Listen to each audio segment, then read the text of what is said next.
काही वेळापूर्वी मी असेल व आमच्याबरोबर सर्व पदाधिकारी व तसंच पुणे शहराचे गटनेते व इतर काही पदाधिकारी आणि कार्यकर्त्यांबरोबर CID कार्यालयामध्ये आम्ही आलो होतो। आल्या आल्या आमच्या गाडीला आणि ठराविक पदाधिकारी सोडले तर बाकी सर्वांना गेटच्या आत यायला तशी परवानगी दिली नाही। विनंती केल्यानंतर काही लोकांना आत सोडलं।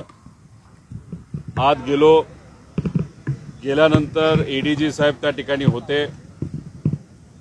गेल्या 10-15 दिवसामध्ये जी काय माझ्याकडे माहिती आलेली आहे त्याच्याचबरोबर AIBचा जो रिपोर्ट आला आणि त्या रिपोर्टमध्ये काही त्रुटी आहेत ज्याचा अभ्यास आम्ही सर्वांनी मिळून त्या ठिकाणी केला होता।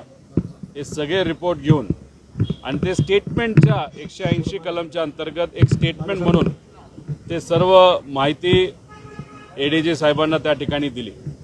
गेल्या वेळेस जेव्हा आम्ही आलो होतो तेव्हा आम्हाला सांगण्यात आलं होतं की AIBचा रिपोर्ट एकदा येऊ द्या, रिपोर्ट आल्यानंतर आम्ही तुमचा FIR घेऊ।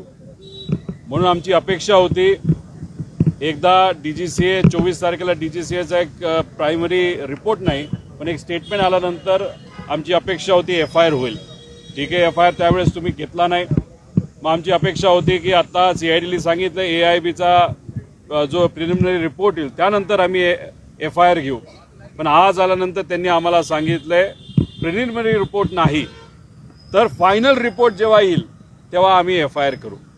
2023ला याच VSR कंपनीचा जेव्हा अपघात झाला होता त्याचा अजूनपर्यंत गेल्या 3 वर्षामध्ये फायनल रिपोर्ट आलेला नाही। दादांचा ॲक्सिडेंट झाल्यानंतर तुमच्या मदतीने लोकांचं प्रेशर वाढल्यानंतर DGC आता कुठेतरी म्हणतंय की 2023चा अपघात जो झाला होता त्याचा आम्ही आता फायनल रिपोर्ट थोड्या दिवसात काहीतरी देऊ। म्हणजे कुठं ना कुठंतरी FIR करण्याच्या बाबतीत टाळाटाळ तिथं होते। मग आम्ही घाटकोपरला 2019ला मुंबई या ठिकाणी एक विमान पडून 5 लोकांचा मृत्यू त्या विमानामध्ये झाला होता। इथे जे कोणी पायलट होते नाही तर त्याच्यामध्ये प्रवास करणारे लोक होते त्यांच्या परिवाराला पाठपुरावा केला आणि भाजपचे त्यावेळेचे नेते आणि आत्तासुद्धा ते नेतेच आहेत किरीट सोमय्या यांनी पोलीस स्टेशनला जाऊन BJPचं सरकार त्यावेळेस होतं हा FIR 2019ला विमानाच्या अपघाताबद्दलच हा त्या मुंबईच्या एका पोलीस स्टेशनमध्ये घाटकोपरमध्ये रजिस्टर केलेला आहे। म्हणजे हा FIR होऊ शकतो। तिथं सुद्धा ॲक्सिडेंटल डेथ रिपोर्ट तर होताच, त्यानंतर हा FIR झाला। हाच आमच्या सगळ्यांचा जो अधिकार आहे हा अधिकार आम्ही कोणासाठी वापरण्याचा प्रयत्न करत होतो तर या राज्याचे एक लोकनेते मोठे नेते अजितदादा पवार यांच्यासाठी आम्ही FIR करण्यासाठी प्रयत्न करत होतो। आणि हा FIR झाला 19ला त्यांचं सरकार आणि त्यांचा एक नेता पोलीस स्टेशनला जातो म्हणून आणि आम्ही विरोधात आहोत आणि दादांसाठी आम्ही लढतोय, अजितदादांसाठी लढतोय। एवढं करून सुद्धा बोलून सुद्धा पाठपुरावा करून सुद्धा दादांचा FIR घेतला गेला नाही। म्हणजे कुठं ना कुठंतरी काही प्रमाणात काळबेर हे कुठंतरी आता सिद्ध होत चाललेलं आहे। काल जेव्हा VK सिंग आला 11-11:30 वाजता VK सिंग या कार्यालयामध्ये आला होता। पत्रकार इथं आले होते। पोलिसांकडनं पत्रकारांच्या प्रती फार चुकीच्या पद्धतीची वागणूक त्या ठिकाणी दिली असं आम्हाला कळालं। पत्रकारांना आत घेतलं नाही। VK सिंगची गाडी आणि त्याची सिक्युरिटीची गाडी ही आत घेण्यात आली होती।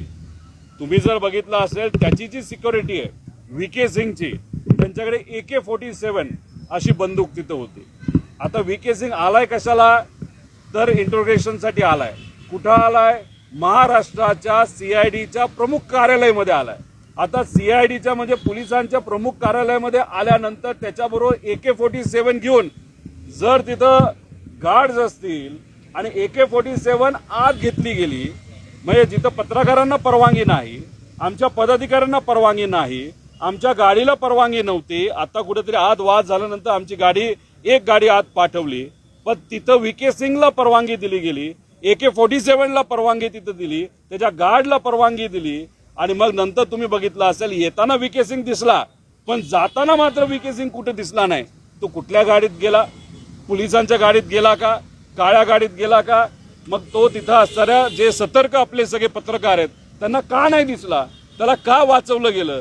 तो पत्रकारांसमोर का नाही आला? का त्याला त्याचा चेहरा लपवायचा होता? का त्याला कुठली तरी भूमिका लपवायची होती? असे अनेक प्रश्न त्या ठिकाणी निर्माण होतात.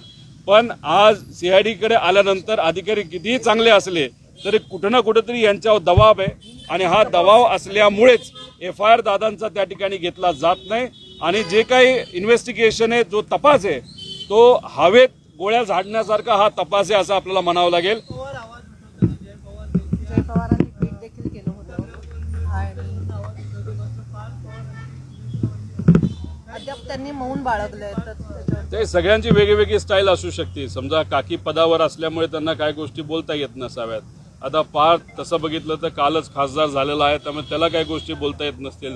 पार्टीची जबाबदारी असेल. जय तसा राजकारणात नसल्यामुळे जसं महाराष्ट्रातली सामान्य जनता राजकारणाची काही घेणं देणं नाही, ते प्रेमाने आदराने अजितदादांसाठी त्या ठिकाणी लढत आहेत. त्यामुळे जय राजकारणात नसल्यामुळे त्याचं मन हे फार तसं साफ असल्यामुळे तो त्या ठिकाणी व्यक्त होत आहे. त्यामुळे सगळेच लोक आपापल्या लेवलला तिथं भूमिका मांडत असतील. काही लोक ओपनली बोलतात, काही लोक बोलू शकत नाही. आम्ही विरोधात असल्यामुळे आम्ही त्या ठिकाणी लढतो आणि आज चुकून आम्ही सत्तेत असलो तरी सत्तेला आम्ही लाथ मारली असती, पण दादाला न्याय देण्यासाठी प्रामाणिकपणे त्या ठिकाणी प्रयत्न केला असता.